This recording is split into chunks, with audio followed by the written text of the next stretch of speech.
Hi guys, it's Bobby. It's been a while since I've seen you. That's right, I call myself Bobby. From now on, I will be going by Bobby.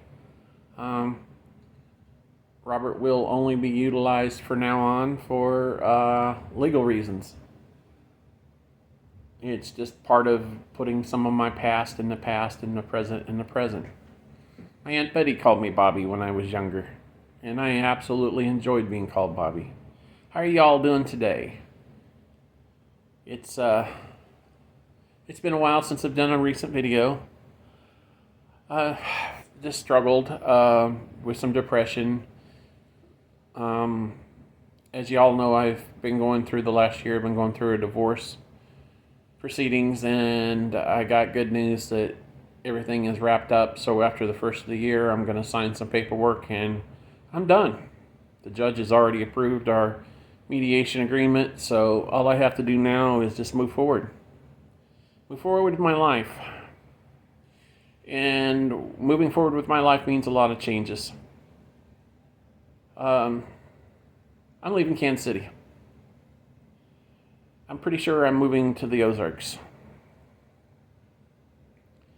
That's been a lifelong dream of mine.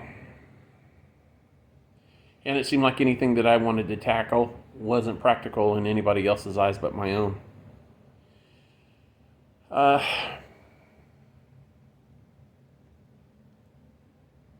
Also, it's going to be a change the way I'm living my life. I'm going to truly live my life as an artist 100% now.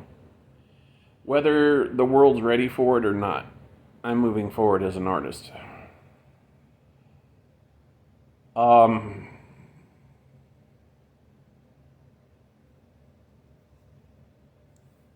a photographic artist, a photographer. Um, Obviously, there have been a lot of influencers in my life as a photographer. One being Ansel Adams. I think anybody who's hardcore into photography, Ansel Adams becomes that number one person. And the next one for me would be Clyde Butcher. Now, there's some influence of Robert Mapplethorpe and Andy Warhol infused in there, but mostly just from the creative perspective, not from the technical prowess. Yes, I am moving forward doing landscapes, some potential wildlife here and there as well. Um, I have been influenced dramatically. I grew up studying Ansel Adams, and as you can tell, I've got two of Ansel Adams' prints in my possession. There's another one over there. So Ansel Adams is definitely, from a technical prowess, Ansel Adams is where I want to be. Um, Also, from a technical prowess, um,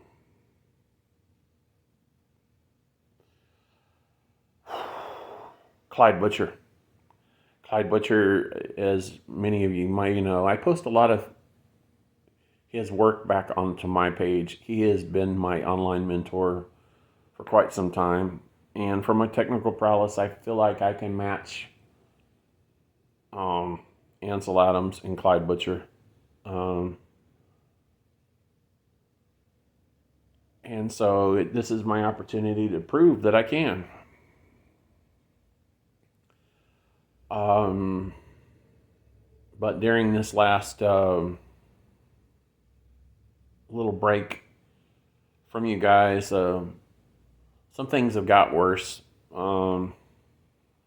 My hands aren't what they used to be. They're shaking dramatically. My ability to hold the camera still at slow shutter speeds are just practically gone. When I was with my wife and on her insurance, my doctor pretty much said that they didn't think there was much more that surgically could be done to better my life. Um, And so I've kind of accepted that. And now I have a new doctor, and it's pretty much saying the same thing. This last regimen of gabapentin has done nothing for pain. And so I don't know where the MD's taken my life. And I know with what I deal with, muscular dystrophy itself, especially this particular type that I have, Charcot-Marie-Tooth disease, affects me as I'm getting older. So I'm going to prepare myself for the idea of going back on disability. In the meantime, I'm going to live like an artist till I can't live like an artist anymore. Now, there's been some modifications because I can't hold a camera still. I'm pretty much going back to the use.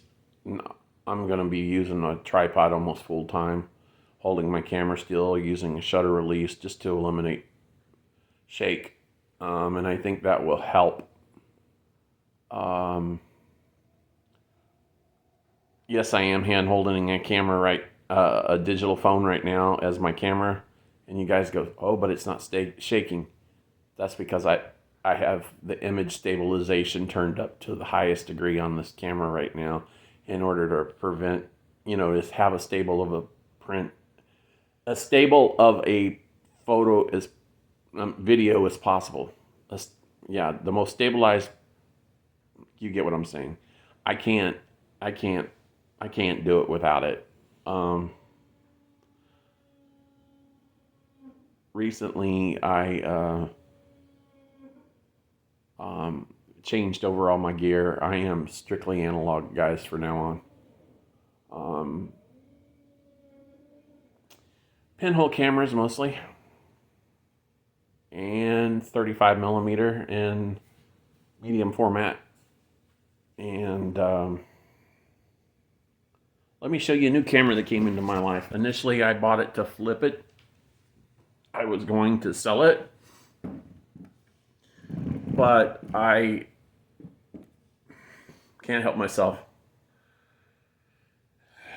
This is one right here. Well, here goes with my shaking and this image stabilization. This is the Pentax ME Super. I picked this up for $20 at Red Rex in Independence. As you see, I have a cable release. It is on a tripod. I can't hardly shoot without it.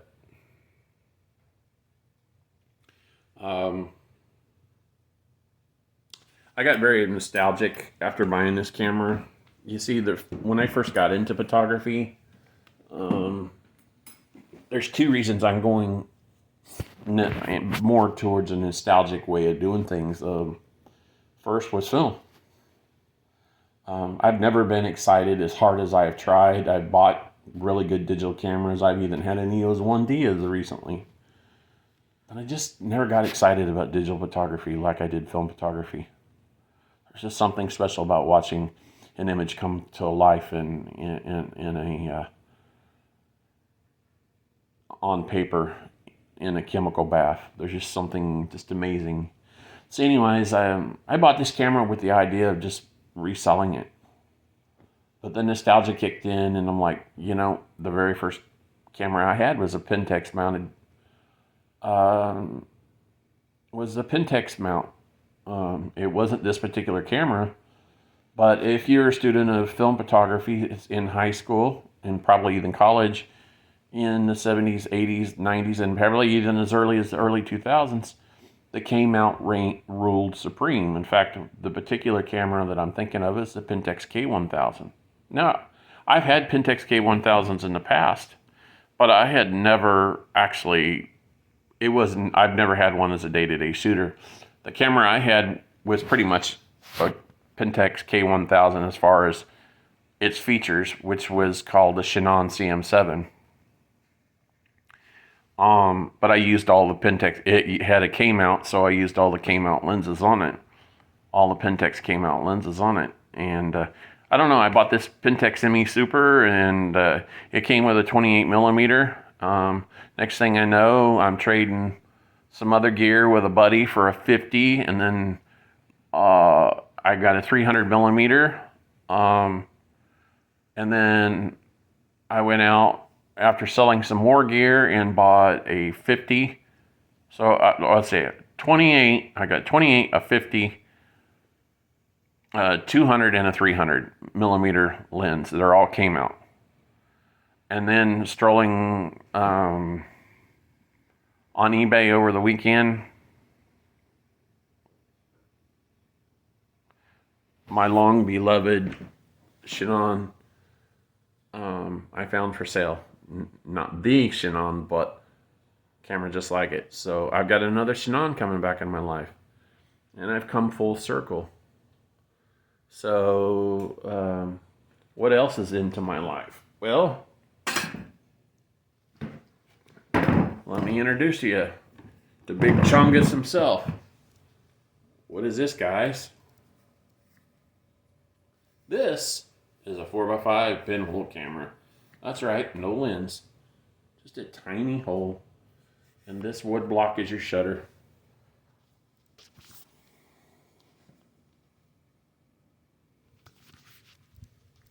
That's right. If you're going to get nostalgic, you can't get any more nostalgic than making pinhole images. So I'm going to do this with the technical prowess of Ansel Adams. I am going to do this with the technical prowess of Clyde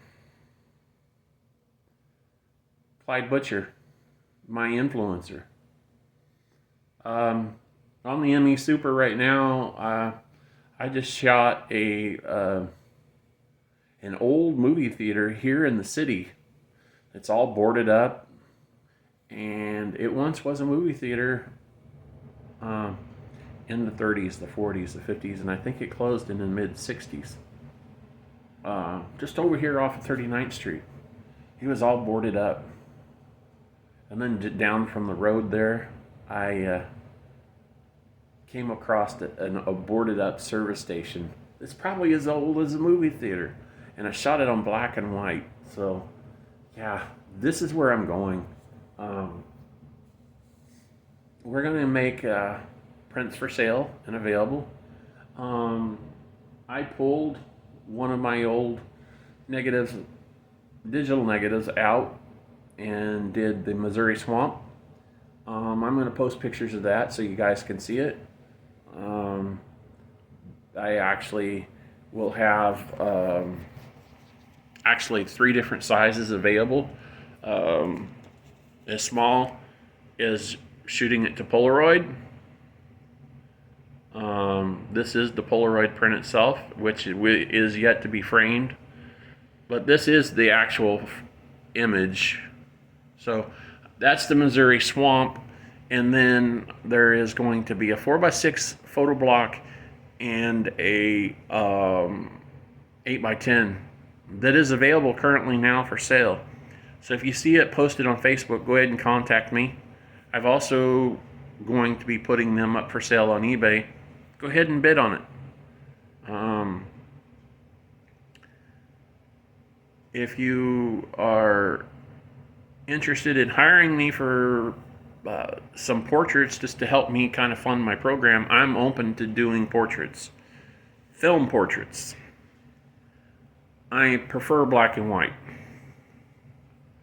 but I'm willing to shoot color for you as well. I don't want to get too carried away with portraits because I don't want that to be my main business, but I want it to use it to invest in my future as a photographer now. To buy equipment, to buy film, to buy cameras, to fund photo projects. So yes, I'm willing to do portraits. And if you want it done traditionally on film, then I'm your guy. Photography by Bobby. Always have been, always will be. Guys, that's all I have for this intro right now.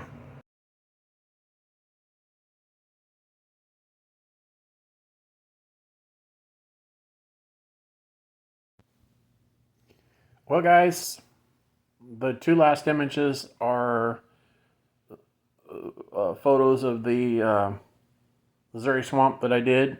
It's actually located here in the Kansas City metropolitan area, in eastern Jackson County. I look forward to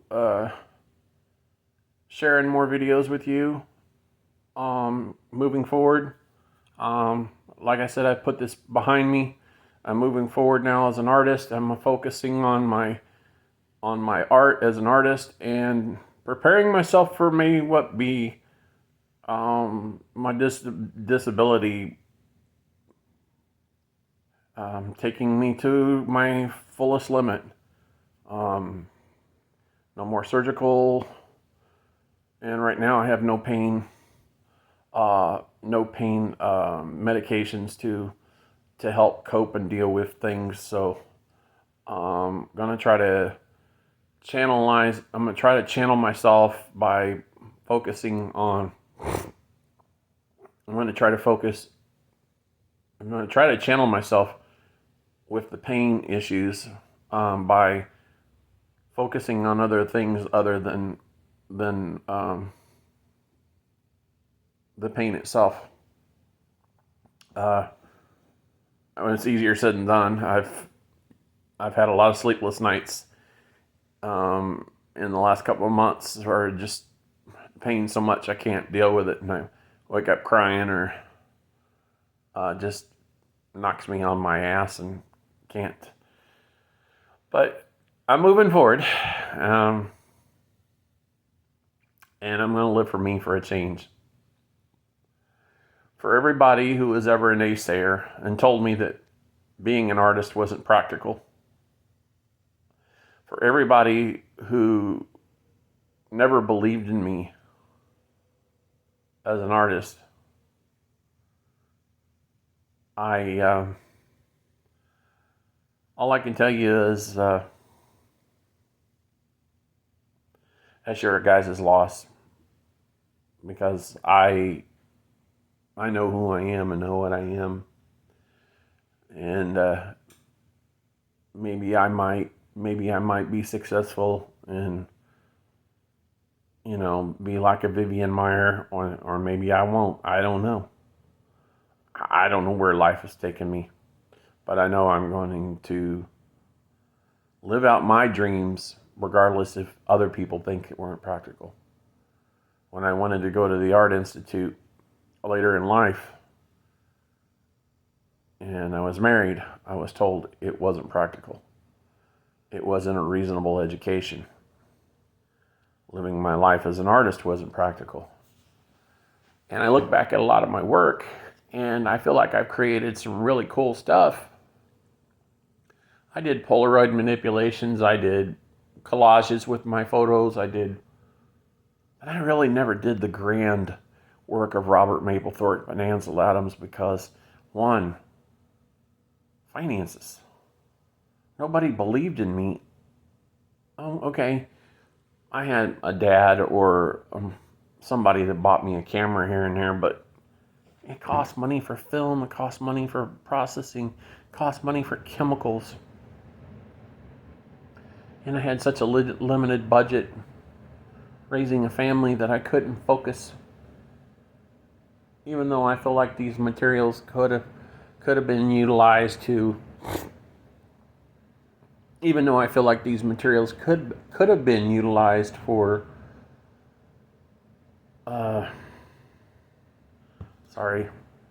I do feel like these materials could have been utilized for selling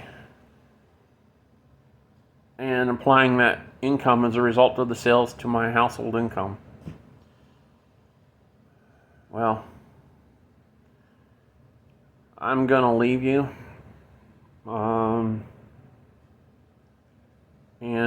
I'm just gonna leave you with a few pieces that I've dug out and cleaning up and sharpening, and they're some of my most recent stuff, and I'm gonna move from there. Have a good day.